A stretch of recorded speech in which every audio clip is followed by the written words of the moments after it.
Namuncha qimmat kurtkani zamokini almashtirish deydigan klientlarimizga sxemasi bilan tushuntirib beraman. Tasavvur qilinglar, mana shu puxaviy kurtkamiz. U oldi zamokli.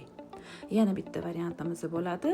U oldi zamok bo'ladi, lekin ustidan plankasi bo'ladi. Yana bir xillarini knopkalari ham bo'ladi. Yana bitta variantimiz bor.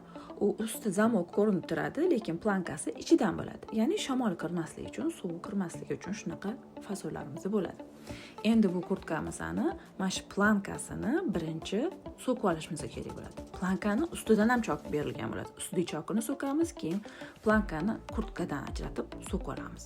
Keyin bo'lsa, kurtkani asosiy materialidan zamokimizni ajratib so'kib olamiz va astardan ham zamokimizni ajratib so'kib olamiz.